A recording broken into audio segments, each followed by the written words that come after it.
Cameroun Bandou, Africa Bandou, to the world Bandou. Il y a une lettre, une correspondance qui circule. La Fédération camerounaise de football, son président, a écrit au ministre de Sport et de l'Éducation physique, Jean-Narcisse Mouele-Kombi. La correspondance est là. Je vous ai publié ça déjà, les amis.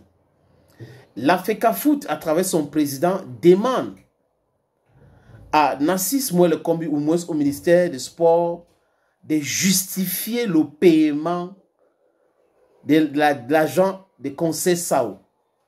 Jusqu'à présent, on n'a pas pu justifier. Donc la fédération demande qu'on justifie. Et on attend. Je vous explique ce qu'un ami proche à moi m'a dit concernant ce dossier. Vous savez que le licenciement des sélectionneurs au Cameroun, c'est un business.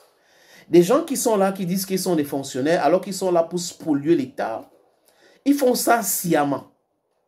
À chaque fois qu'on licencie abusivement un sélectionneur, il va porter plainte et l'État va payer. Et ce sont les mêmes gens qui décaissent l'argent de l'État. Donc vous comprenez que c'est un deal. Tu vas prendre 40%, moi je vais prendre 50%. Apparemment, c'était le même deal avec Conseil Sao. Après la CAN au Cameroun, le Cameroun est sorti 3e. La Fédération camerounaise de football, Eto'o venait nouvellement d'arriver, a notifié Conseil Sao, Antonio da Silva, que votre contrat, monsieur Antonio Conceição, ne sera pas renouvelé. Donc, on lui a dit son contrat ne sera pas renouvelé.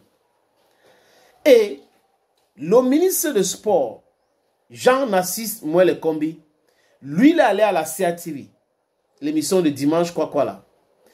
Il a dit là-bas que chaque fois que le Cameroun a gagné un trophée, c'est avec les expatriés, dont les étrangers, les Européens. Vous avez quelqu'un qui prétend avoir bac plus 1000 ou 2000 ou 1 million. Mais qui est incomplexé, qui pense qu'il y a la magie chez les Blancs. Donc, pourquoi donc Paul Biya n'a pas nommé un Blanc à la tête du ministère des Sports? Chaque fois qu'on a gagné, c'est un Blanc. Donc, il faut trouver un Blanc. Il est allé donc nuitamment renouveler le contrat d'Antonio Conceição. C'est ça la magie du Cameroun, les amis. Donc le contrat de ce monsieur a été renouvelé. Nuitamment, dans une chambre à Hilton Hotel. Les photos sont là. Allez sur les moteurs de recherche. Tapez là, Conceição, Mouele-Kombi, signature de contrat. Vous allez voir les photos en question. Pour mieux comprendre comment le pays est géré. Et maintenant, il a reçu donc les instructions parce qu'il ne pouvait pas faire seul. Certainement avec Ferdinand Ngongo. Maintenant, quand ça a backfire, les Chantou, le Paul Biya est en train dedans pour dire, mais attends, laissez Samuel Eto'o faire son travail. C'est lui qui doit, on ne peut pas l'imposer, un sélectionneur. Et Eto'o avait écrit pour dire, après la sortie du ministre, que ce n'est pas au ministre de dire si le sélectionneur va rester ou pas. Ce n'est pas au ministre de dire. Et ça avait certainement vexé le ministre. Donc, le ministre lui-même, dans un communiqué, a résilié le contrat des Conseil Sao. Ce n'est jamais la FECAFOOT, ce n'est jamais Eto'o. C'est Narcisse Mouele-Kombi ou Jean-Narcisse Mouele-Kombi qui a résilié le contrat de Conseil Sao. Nayi drive Conseil Sao, na Mouele-Kombi, he is the one who signed the resignation letter of Conseil Sao. En fait, les amis, Conseil Sao pas. Normalement, dans le deal, il porte plainte. Parce que c'est comme ça que ces gars travaillent. Il a donc porté plainte. Apparemment, il y a eu un deal. Et on l'a appelé, on a discuté avec lui. Ok, on va te faire tel montant va sortir. Et après, on va te donner tel montant. Et nous allons prendre tel autre montant. Donc apparemment, le montant qu'on devait donner à Conseil Sao, c'est entre 200 et 300 millions de francs CFA. Et le reste des 700 et poussière ou 600, ça devait entrer dans les poches de ceux que vous connaissez. Maintenant, quand le ministre fait son communiqué le 21 février à travers le porte-parole ou le chef de la cellule de communication du ministère des Sports et de l'Éducation physique pour dire que l'État du Cameroun va rembourser. On a déjà décaissé cet argent. Je crois qu'au niveau du ministère des Finances aussi, il y a une sortie comme ça. L'argent a été décaissé déjà.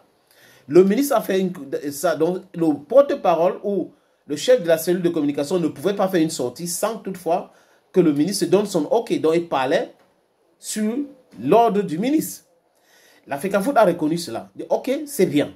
la FECAFOOT a remercié l'État du Cameroun et tout ça. Et les correspondants sont là. Et c'était le 24.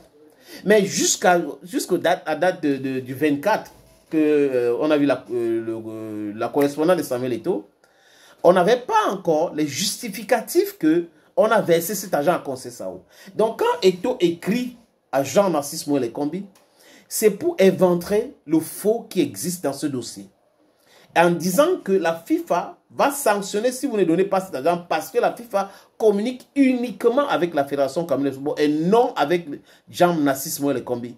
Donc, Eto'o a des informations comme quoi cet argent n'a pas été versé à Conseil Sao. Et le problème, c'est à quel niveau? Apparemment, Conseil Sao avait accepté que oui, dans le deal, il n'y a pas de problème. Il accepte le deal. Mais à un moment donné, le gars s'est dit, attends, moi je suis déjà parti et autres, et après on va me verser l'argent, pourquoi je vais donner leur pourcentage? Il veut tout prendre. Et comme il veut tout prendre là, il ne les a pas garanti qu'il va renvoyer le reste d'argent. Ça commence à être compliqué. Et cette complexité de ce dossier-là fait en sorte que, les amis, on a bloqué cet argent. Mais avec la pression qui vient de Samuel Eto'o là, Conseil Sao va recevoir cet argent. Et certainement, il ne va pas donner ça à ceux-là, leur pourcentage. Et à partir de là, les amis, je vous rassure que ça va tuer cette histoire de deal, de licenciement des sélectionneurs. Pendant que nous autres, vous et moi, on est en train de parler, on condamne les trucs, les gars sont en train de penser argent, penser comment gagner l'argent de façon illicite. Des millions et des millions. Des Camerounais n'ont pas de salaire dit. Regardez le salaire des médecins. Les gens vont faire les études pendant 14 ans. Je parle universitaire. 7 ans pour devenir médecin. Pas plus pour certains même, qui sont dans les spécialités. On a des avocats. On peut citer quoi et se laisser quoi, les amis? Pendant ce temps, vous avez une minorité des personnes qui se sucrent sur le dos des contribuables. On a une minorité de personnes qui utilisent tous les subterfuges pour distraire l'argent de contribuables. Et les Camerounais souffrent. Les Camerounais souffrent. Et ils sont en train de dire que vous avez des ministres dans ce pays qui ont l'argent d'une semaine de leur carburant. Il dit l'argent de carburant d'une semaine peut payer le salaire d'un mois ou de beaucoup de personnes. Mais il dit qu'ils ne se contentent pas de ça. Ils veulent plus comme Oliver Twist. Asking for more. Always asking for more. Always wanting more. Always wanting more. They want more and more and more. Donc les amis, ça a cuit. Le dossier, comme a dit mon petit frère, ça a cuit, ça a cuit et ça a cuit. Le deal là maintenant, ça ne va pas marcher. Pour être honnête avec vous, ça ne va pas marcher. Ils vont devoir donner cet argent. Et quand ils vont donner cet argent, il n'y aura pas leur pourcentage. J'espère qu'à partir de là, eux-mêmes, ils vont tuer l'histoire de licenciement abusif des sélectionneurs pour pouvoir s'enrichir de façon illicite.